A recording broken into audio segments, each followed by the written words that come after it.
turminha do quinto ano, tudo bem com vocês? Aqui é a Prof. Camila e hoje teremos a nossa aula de língua portuguesa de número 86. Hoje a gente vai trabalhar sobre dois textos jornalísticos, que é a notícia e a reportagem.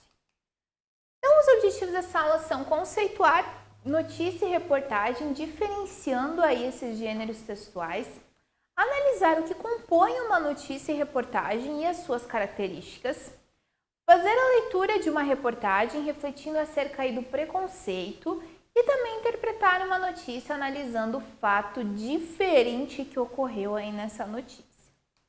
Então, para essa aula, vocês vão estar utilizando aí o lápis, a caneta, a borracha e o caderno de língua portuguesa. Galerinha, então assim, notícia e reportagem são dois gêneros textuais jornalísticos e que eles são muito confundidos. As pessoas têm dificuldade para discriminar e acreditam que notícia e reportagem seja a mesma coisa. Há diferenças, ainda que traga fatos, acontecimentos geralmente mais atuais, eles têm algumas diferenças. Então é sobre isso que a gente vai trabalhar nessa aula.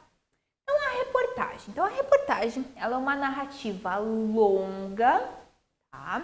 Que resulta de um processo aí de investigação e documentação intenso. Por vezes tem como base uma notícia. Qual que é a ideia da reportagem? A reportagem, é claro, ela vai estar trazendo fatos, tá? Um texto jornalístico, né? Se tratando de jornal, é óbvio que eu vou trazer um fato, eu vou trazer uma realidade, não vou inventar coisas, não vou fazer ficção. Mas a ideia da reportagem é justamente o quê? Passar por um processo de investigação e também, a partir desse processo de investigação, de pesquisa, eu posso fazer leitura de notícias, inclusive, para ajudar eu a elaborar a reportagem. Então, a reportagem, ela não é um texto jornalístico que eu preciso fazer que nem a notícia. Aconteceu um fato, rapidamente ele vai estar em poucos minutos nas mídias sociais. Ok? Porque o pessoal precisa ler rapidamente quem estava envolvido, o que aconteceu, aonde aconteceu. A reportagem não, ela vai passar por um processo. Então, um repórter, que é esse profissional que desenvolve a reportagem, que torna aí detalhada a reportagem, ele vai estudar por um período, né? Um período pode ser tanto 1 ou 2 dias, como pode levar semanas para fazer essa reportagem. E vai utilizar diversas fontes para estar elaborando. Vou dar um exemplo para vocês aqui. Imaginem só a situação. Uma pessoa famosa chega a falecer, tá? Quando ela chega a falecer, a notícia vai ser o falecimento dela. A pessoa faleceu, tinha tal idade, deixou enlutados das pessoas, onde ela faleceu, por que ela chegou a falecer, enfim. Já a reportagem, o repórter vai fazer o quê? Como essa pessoa faleceu, vamos homenageá-la com uma reportagem. Vamos trazer aí fatos relevantes da vida dessa pessoa. Pessoas que conviveram com ela podem dar entrevista também falando sobre essa pessoa, ou seja, vai passar por esse processo de investigação e pesquisa, ok? É bem comum acontecer reportagens, né? Eu citei esse exemplo, quando alguém importante, aí alguém muito famoso, chega a falecer, ok? Então, essa é a ideia da reportagem. Então, a reportagem, ela é frequentemente acompanhada de fotografias. A reportagem, ela pode ser tanto escrita, né, escrita num jornal, numa revista, como a gente pode acompanhar uma reportagem na televisão mesmo, tá? Através de vídeos. Às vezes tem pessoas que encenam, né, fazem meio que um teatrinho ali para representar essas pessoas que estão sendo faladas na reportagem também. Trata-se, portanto, de um texto informativo sobre um tema atual ou algum acontecimento real. Isso é bem importante. Eu posso trazer, geralmente, a reportagem ela traz um tema atual, mas eu posso estar trazendo apenas um acontecimento real que já ocorreu aí há muito tempo. Veiculada pelos principais meios de comunicação. Então, eu encontro reportagens em jornais, revistas, televisão, rádio, internet, enfim.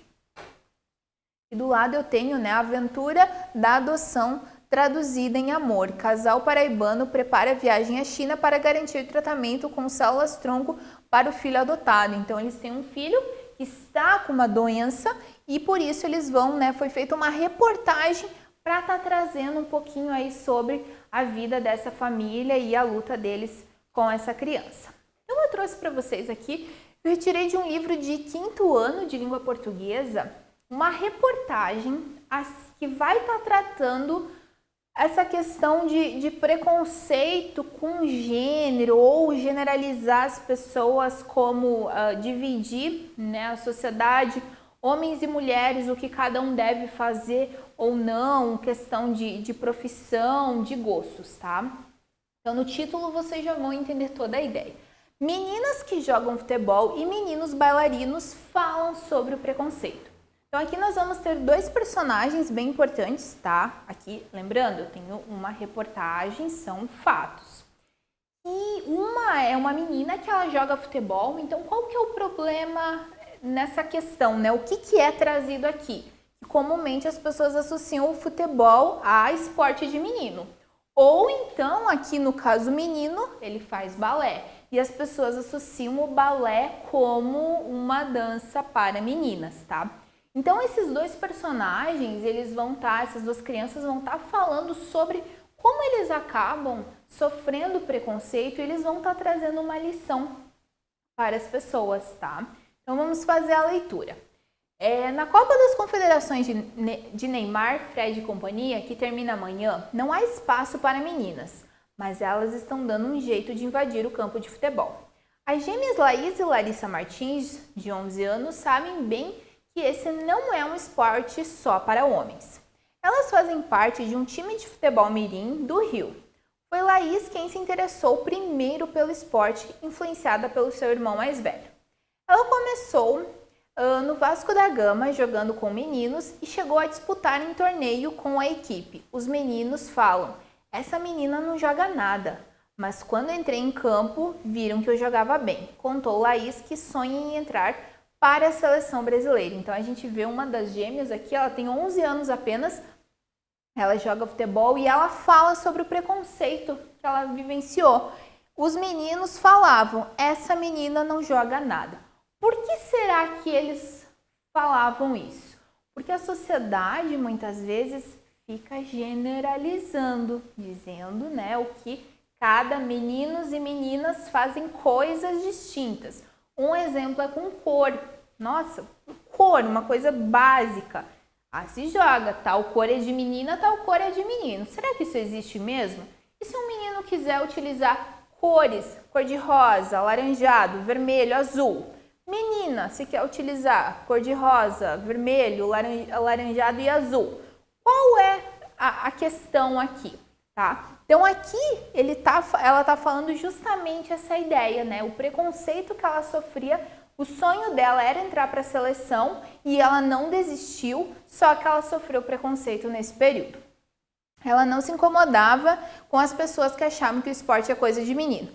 Bobagem, meninas jogam muito bem. Não é o gênero que vai estar definindo a habilidade de alguém em um esporte. Larissa tem uma reclamação a fazer. Tem mais torneios para meninos. As duas são fãs de Marta da seleção brasileira. A jogadora acha que há preconceito. No Brasil, a modalidade é considerada amadora, não a liga profissional. Então aqui a Larissa também ela faz essa reclamação acerca da seleção de campeonatos e realmente, se a gente for analisar, tem muito mais campeonatos de futebol para os meninos do que para as meninas. Agora a gente vai estar falando sobre bailarinos. Assim como jogadores de futebol, meninos que fazem balé sofrem preconceito. Denilson Afonso, de 12 anos, faz balé há 4 anos e quer ser profissional como seu ídolo, o bailarino russo Mikhail Baryshnikov. Apesar do apoio da família, sofre com os colegas. Olha só, já sofri muito bullying na escola. Acho idiotice, cada um faz o que quer. O que a gente nota aqui? Olha só do que ele está falando. Do bullying, né? Essa violência que ocorre principalmente em ambientes escolares, entre crianças e entre adolescentes. Por que ele sofreu bullying? Por ele praticar balé. Eles são excluídos, nem podem pedir para ir no banheiro porque tem alguém esperando no corredor para brigar.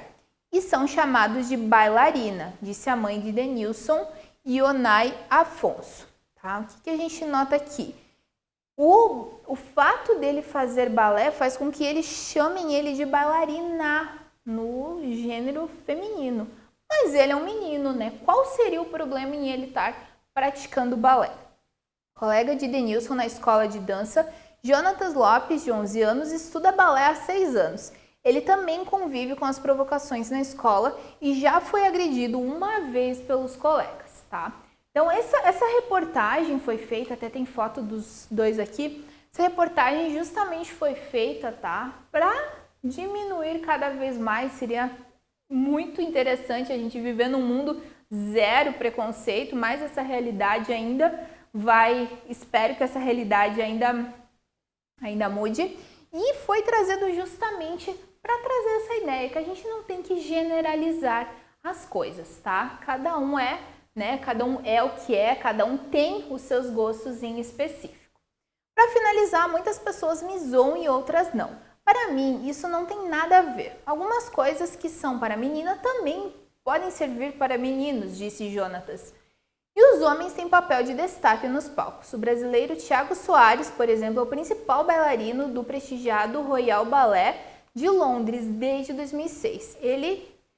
Ele diz que hoje há mais espaço para os homens, tá? Aqui ele já está falando que hoje há muito mais espaço para homens no balé. Já a menina, que é a Laísa, ela falou que para as meninas ainda ela nota uma certa dificuldade na questão, né, do futebol. Então aqui a gente tem as imagens dos dois aqui que a gente conversou na reportagem.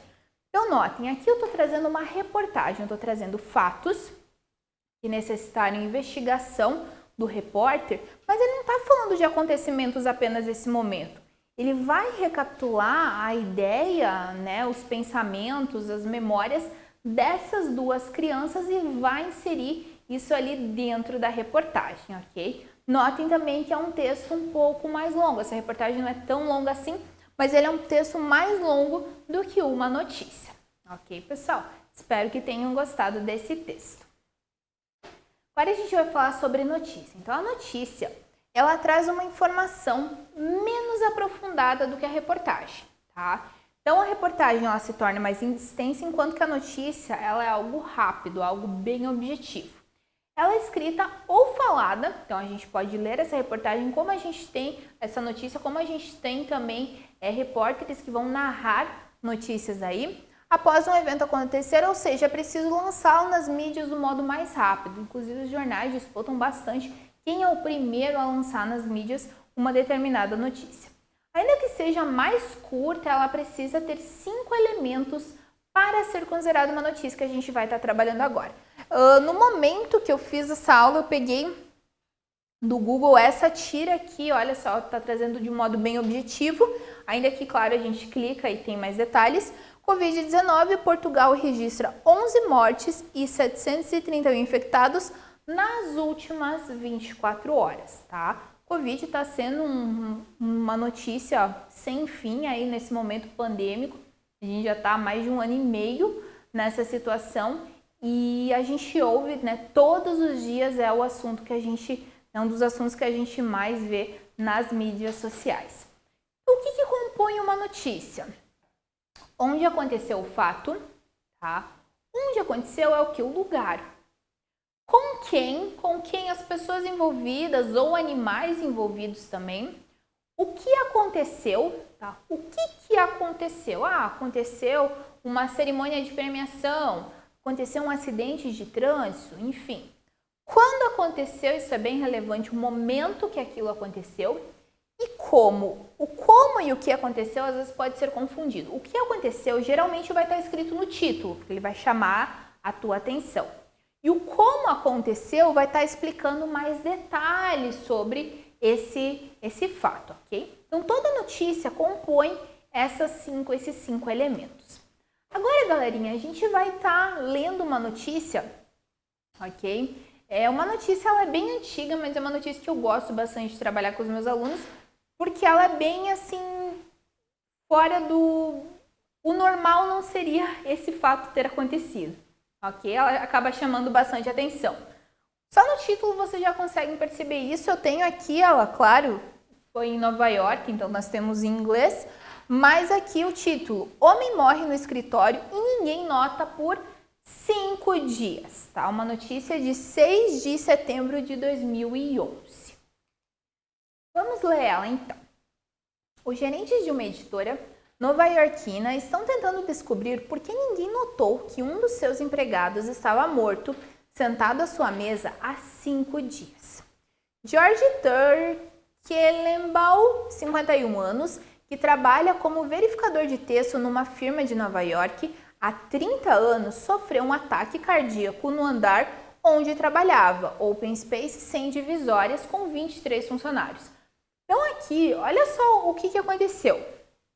Um senhor, o George, com 51 anos, ele trabalhava num jornal, naqueles espaços Open Space. Há só uma divisória, as pessoas sentam na mesa, elas ainda conseguem visualizar as outras, né? Algumas paredes, né, colocadas de modo mais improvisado, separam as pessoas de suas mesas, mas o espaço é bastante aberto, um consegue visualizar o outro, ok? E esse senhor, ele faleceu e ficou, né, ninguém percebeu, pelo período de 5 dias. Detalhe, ele trabalhava com outras 23 pessoas.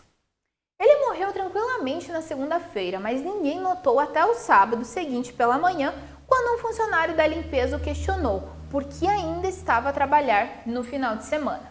O seu chefe, Elliot Washiaski, disse: o George era sempre o primeiro a chegar e todos os dias e o último a sair no final do expediente. Ninguém achou estranho que ele estivesse na mesma posição o tempo todo e não dissesse nada.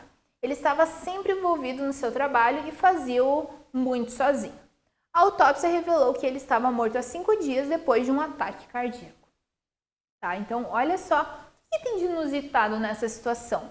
A pessoa faleceu, estava rodeada de outras 23 pessoas. Ela faleceu na segunda-feira e até a sexta-feira ninguém percebeu nada.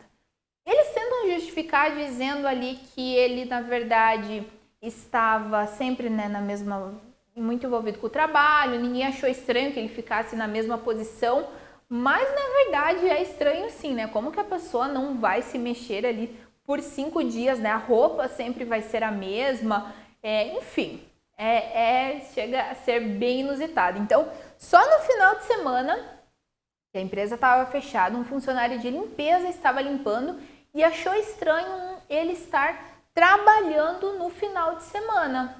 Tá? Porque você está trabalhando no sábado. E ali que notaram que ele havia, né, que ele estava morto ali por 5 dias. Então, galerinha, interpretando a notícia, agora vocês vão escrever lá. Onde aconteceu essa notícia? Tá? Qual o local que ocorreu esse fato? Quem que estava envolvido? O que aconteceu? Tá? O que tem? Qual é o assunto inusitado aqui? Quando aconteceu? E como aconteceu? No como você traz um pouquinho mais de detalhes. Dá um pause no vídeo, volta ali na notícia se precisar e aí a gente volta para fazer as correções. Então, galerinha, onde aconteceu o fato? Aconteceu na cidade de Nova York, tá? Numa empresa, num jornal de Nova York. Quem aconteceu? Com quem que aconteceu esse fato? Com o George Turkelenbaum, tá? Verificador de texto. Ele cita o gerente, outras pessoas, mas o fato mais importante é que aconteceu com ele. O que aconteceu? Um homem morreu no trabalho e sua morte só foi percebida 5 dias depois. Tá? Aqui a gente tem uma boa ideia do fato. Quando aconteceu? Em setembro de 2011, ou 6 de setembro de 2011. E o como, né, um modo bem resumido aqui do fato. Um homem sofreu um ataque cardíaco e morreu no trabalho, próximo a outros 23 funcionários, porém ninguém percebeu, pois ele era muito envolvido no seu trabalho, ele era o primeiro a chegar, o último a sair, enfim, e preferia fazer o serviço sozinho, ou seja, ele não tinha muita comunicação com outras pessoas. Com isso, ninguém notou sua morte por 5 dias, até que no final de semana, um funcionário da limpeza o viu sentado na sua cadeira e o questionou por que ele ainda estava trabalhando. Só assim que a morte dele foi percebida. Galerinha, vocês concluíram aí essa lição. Nesse momento vocês vão estar realizando aí algumas atividades propostas. Até a próxima e bons estudos!